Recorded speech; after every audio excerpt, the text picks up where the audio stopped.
예, 제가 오늘 아침부터 유세하고 오다 보니까 목소리가 좀 고르지 못해서 양해 부탁드립니다. 오늘 이렇게 또 대구에 아침부터 와서 이렇게 유세를 하면서 보니까 대구의 민심은 확실히 변하고 있다, 이런 생각을 합니다. 특히 대구 지역에서 오늘 제가 유권자들을 만나뵈면서 한번 물어봤습니다. 지금 국민의힘 후보로 나와 계신 김문수 후보님 같은 경우에는 이미 2016년 20대 총선에서 대구 지역에 출마해서 수성구에서 김부겸 전 총리에게 큰 표차로 낙선하신 적이 있는 분입니다.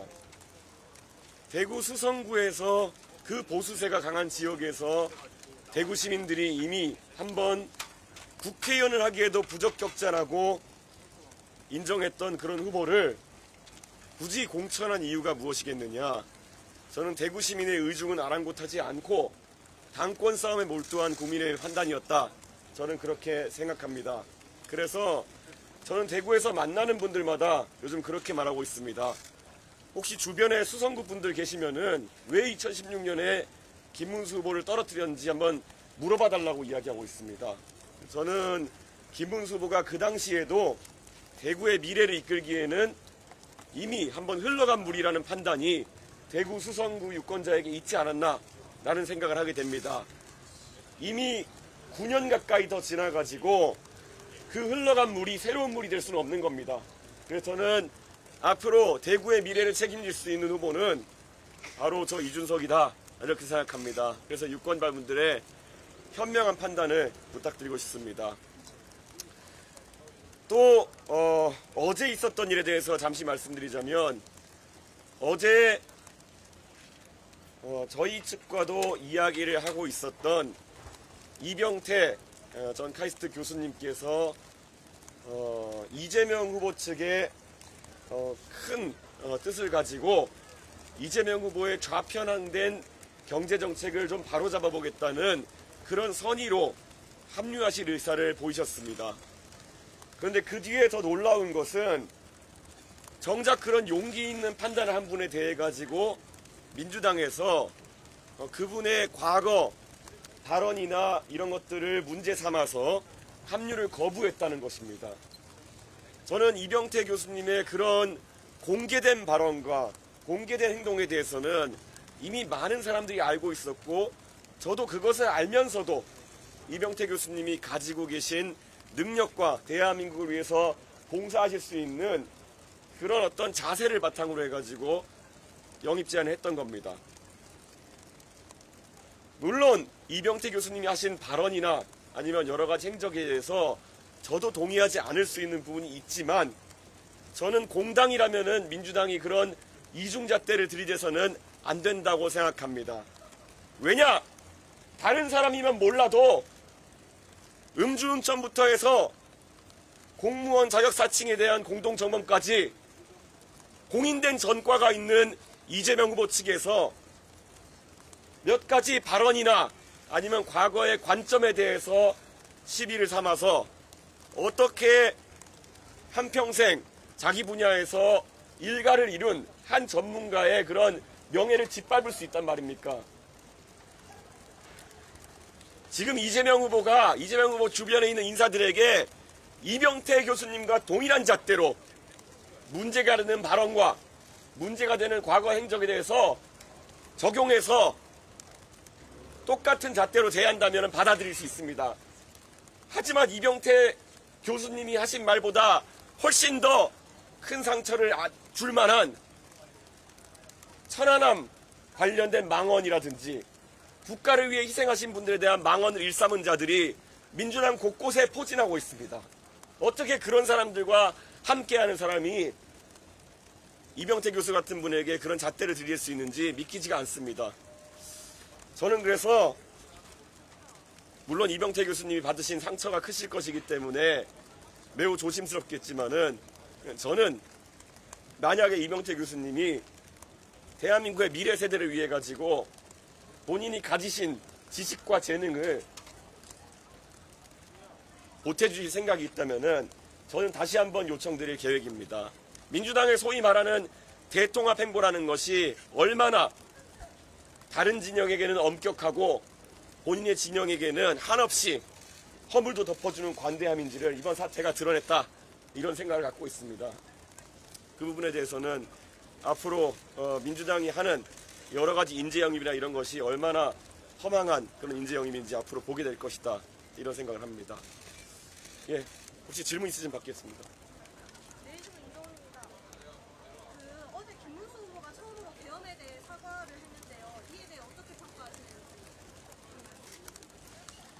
계엄이 잘못된 것은 대한민국 국민이란 모두가 알고 있고, 특히 과거 노동운동과 민주화운동을 했다고 하는 김문수 후보였으면 12월 3일 그 순간부터 알았을 것입니다.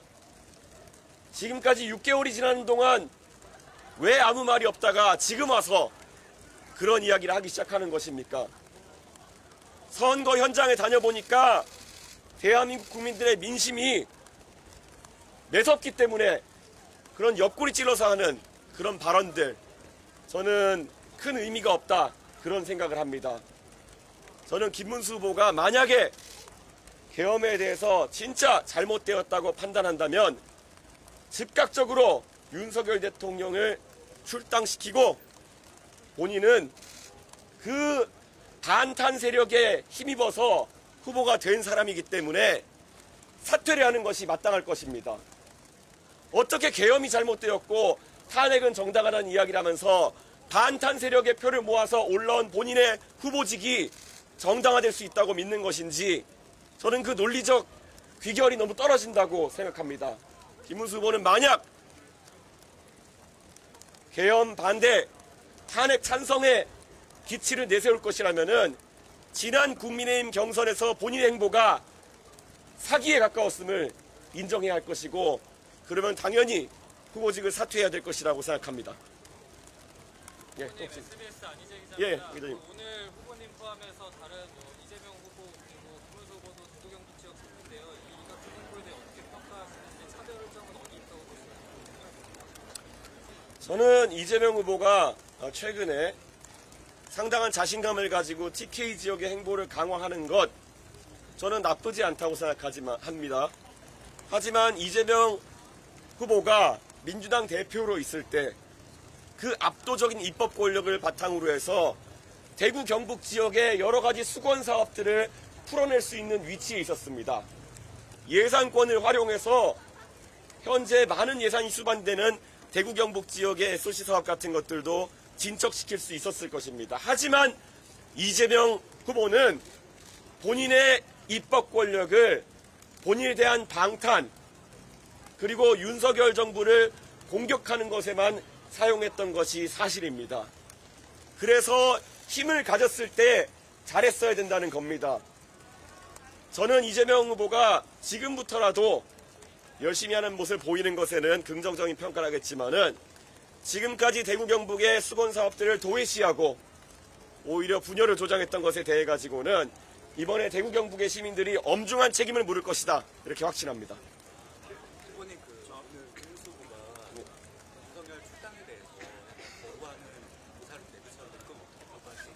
예, 질문이 윤석열 대통령에 대한 출당을 김문수 후보가 부정적으로 말씀하셨는데 거기에 대한 제 생각을 물어보신 질문이셨는데요. 저는 그게 지금 김문수 후보가 가진 이중 정체성의 본질이다, 이렇게 생각합니다. 본인을 후보로 만들어준 세력은 분명히 전광훈 목사를 위시한 그런 태극기 부대가 한 축이 있을 것이고, 또 탄핵 반대를 했던 그 세력이 하나가 있을 것이고, 또 한편에는 한덕수 후보의 단일화를 그런 믿었던 세력이 있을 것입니다. 저는 이게 바로 김문수 후보의 겹겹이 쌓인 가면 속에 있는 본질이다 라고 생각합니다. 제가 유행시킨 한자 성어로 양두구육이 있는 것을 잘 알고 있으실 겁니다. 양의 머리를 세 겹으로 쓴 그런 후보입니다. 저는 이런 상태로는 김문수 후보가 보수 진영을 대표하는 것은 어불성설이다, 그런 생각을 하고 있습니다. MBN 주의인데요. 예.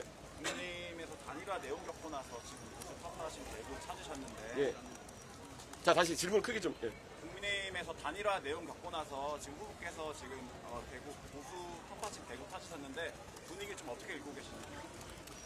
뭐 지난번에도 제가 대구에서 피켓 들고 인사하고 이렇게 할 때 많은 분들이 어쨌든 단일화나 이런 것에 대해서 어떻게 하겠냐는 입장을 물어보셨는데 그때도 저는 결연하게 저는 정치를 완전 바꾸고 정권 교체, 세대 교체, 시대 교체를 이루기 위해서 나왔다. 그래서 저만의 방식으로 한번 해보고 싶다라는 설명을 드려야 했다면 지금은 많은 분들이 국민의힘 이제 더 이상 안 되겠다. 이제 한번 바꿔봐라. 이런 말씀을 하십니다. 저에게 국민의힘에 합류해서 고치라는 말씀을 더 이상 하지 않으십니다. 대구에서도 그런 인식이 불어나고 있는 것은 결국에는 지난 2021년 대구에서 저를 적극적으로 밀어주셔서 제가 국민의힘 대표가 되어서 했던 그 개혁의 시도, 그 승리의 경험이 마지막이라는 인식을 대구의 시민들께서도 하시는 것 같다. 그런 생각이 듭니다. 그 절호의 기회, 나름의 성공으로 끝났던 그 기회를 날려버린 윤핵관들과 현존 국민의힘 세력이 어떻게 다시 단일화를 이야기하며 어떻게 다시 고쳐 쓰자는 얘기를 하겠습니까? 이제는 완전히 바꿔야 된다. 이런 인식으로 임해야 됩니다. 예. 채널에 있습니다. 지금 김문수 후보에 대해서 계속 강하게 비판하고 계신데 그러면 대화를 하기 위한 조건이라고 해야 될까요? 그런 게 좀 있을까요? 저는 지금까지 단일화나 아니면 빅텐트 이런 논의에 대해 가지고 어떤 조건도 어떤 관심도 보이지 않고 있습니다. 그 자세는 일관될 것이고요. 저는 김문수 후보께서 사실 후보가 되신 지도 벌써 열흘 남짓이 지났고 그 전에도 경선 기간에 시간이 있었고 그 전에도 장관직을 수행하시면서 많은 것들을 바로잡을 기회가 있었다. 그런데 많은 것들을 바로잡을 기회를 패싱했기 때문에 지금 급하게 하시는 많은 행동들은 유권자들 그리고 개혁신당의 지지자들 저를 포함해서 어느 누구에게도 진정성과 감동을 주기 어려울 것이다. 그런 판단을 합니다. 그래서 저는 김문수 후보께서 저와의 단일화나 빅텐트 같은 것을 더 이상 언급하지 않아줬으면 좋겠다. 이런 생각이고 원래 조금이라도 결이 맞는 자유통일당이나 정광훈 목사와의 빅텐트는 저와 관계없이 자유롭게 하셔도 좋을 것 같다. 그 텐트가 얼마나 클지 안 찢어진 텐트일지 이런 건 모르겠지만은 그쪽에 빨리 관심 가지시는 게 좋을 것 같다.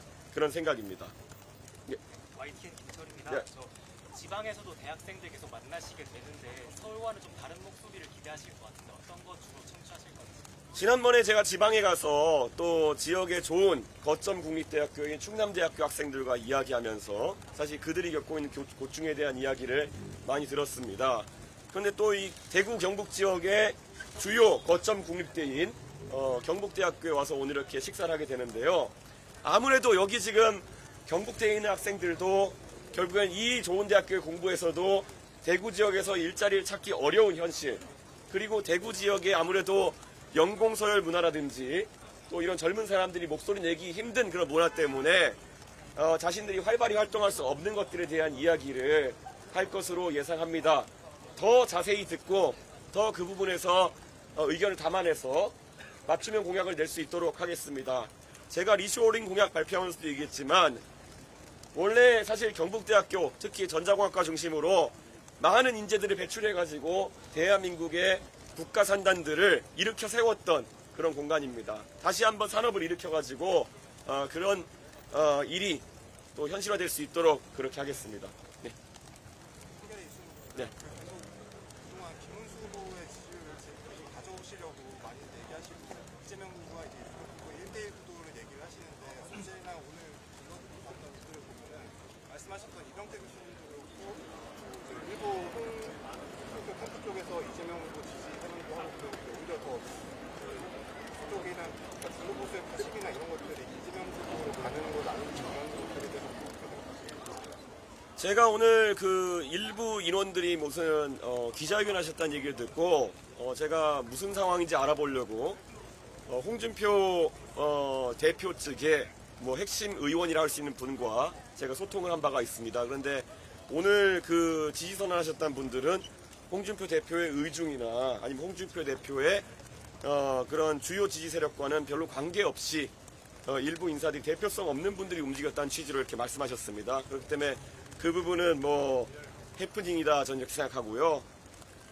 그리고 이병태 교수님과 관련된 건은 아까 말씀드렸듯이 이병태 교수님은 사실 새로운 보수, 젊은 보수의 힘을 보태기 위해서 상당히 진척된 대화를 하고 계셨던 분입니다. 그런데 또 이재명 대표의 여러 공약이나 경제정책이 너무 좌경화되어 있다 보니 그런 부분을 바로 잡고 싶다는 학자로서의 호기심이나 이런 것도 있으셨던 거로 보입니다. 그래서 큰 결심을 하고 저에게 미안하다는 말씀까지 주시면서 하신 선택인데, 그런 분을, 그런 저명한 학자를 대접하는 모습을 보면서 아마 홍준표 대표의 지지층이나 아니면 보수 진영 일반에서 완전히 지금까지 또 가면을 쓰고 이재명 대표가 늘상 했던 말처럼, 예전에 이재명 대표가 박근혜 대통령이나 이런 분들을 언급하면서 뭐 존경한다니까 진짜 존경하는 줄 알더라, 이런 식의 말장난을 해가지고 이슈화가 된 적이 있었거든요. 보수를 품는다니까 진짜 품는 줄 알더라, 이런 식으로 말장난하는 거 아니냐, 이런 인식이 퍼질 수밖에 없을 것 같습니다. 네.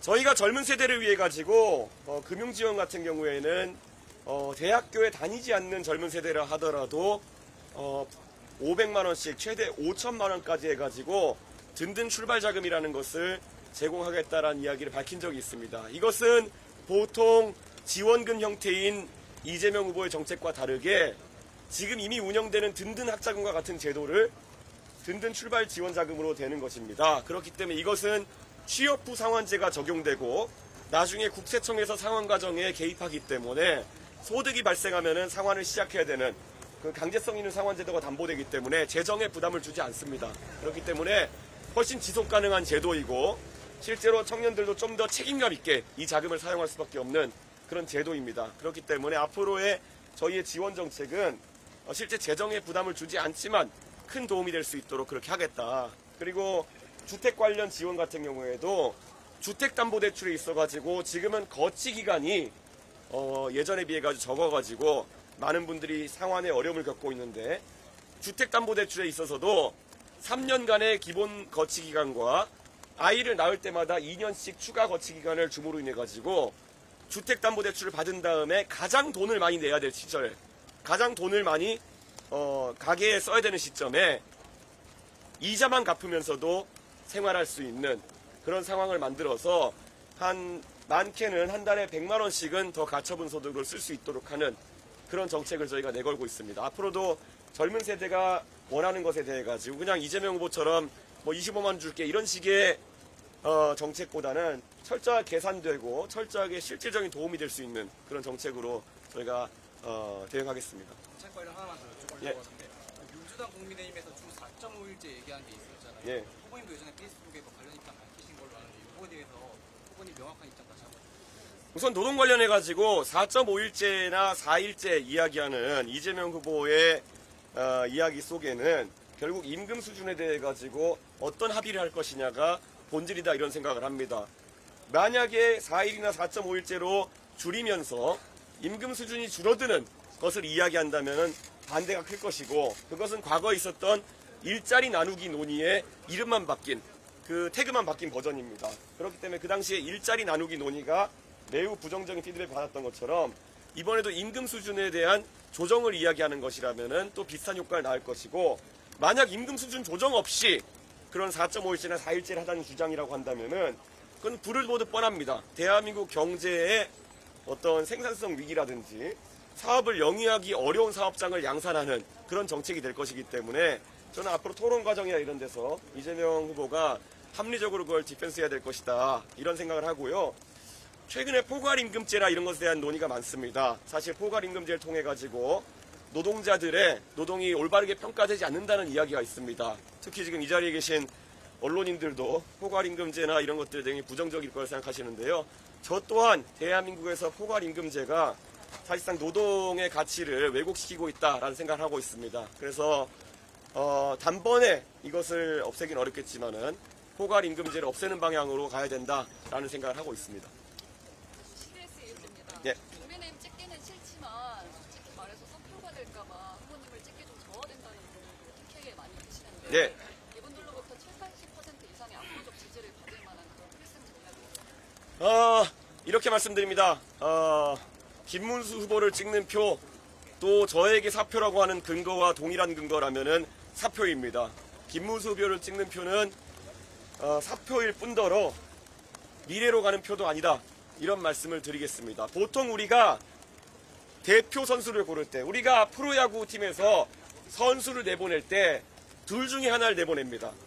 자, 즉시 전력감이냐, 이 선수가 가장 잘하는 선수냐. 제가 봤을 때 김문수 후보는 이재명 후보를 꺾을 만큼 가장 잘하는 선수도 아닙니다. 그러면은 키워가지고 미래의 성장을 기대할 수 있는 선수냐. 나이 74인데 뭘 성장시킵니까? 저는 냉정하게 이거는 국민의힘에서 당권을 위해서 이해관계 속에 탄생한 즉시 전력감도 아니오, 그리고 미래를 바라고 선출한 후보도 아니다, 이런 생각을 갖고 있기 때문에 이런 목적이 없는 투표야말로 바로 사표가 아니겠냐, 이런 말씀을 드립니다. 사표일 뿐더러 의미가 없는 표다, 이렇게 말씀드리겠습니다. 네, 여기까지만 네, 하겠습니다. 죄송한데- 질문 하나 더 드릴게요. 예. 지금 앞으로 하루에 1%씩만 올려도 예. 당선이 쉽지 않은 상황인데 네. 그쪽 반전을 이뤄낼 수 있는 모멘텀을 만들어낼 수 있을까요? 저는 지금 저희의 지지율표를 보면은 젊은 세대는 이슈나 아니면은 아젠다에 민감하기 때문에 또 지지율이 올라오고 있는 상태인데, 결국에는 60대 이상, 70대 이상 이런 표들이 많이 움직여야 되는 것인데, 저는 그분들이 아직까지도 큰 집 관성에 따라 가지고 움직이고 있다, 이런 생각을 합니다.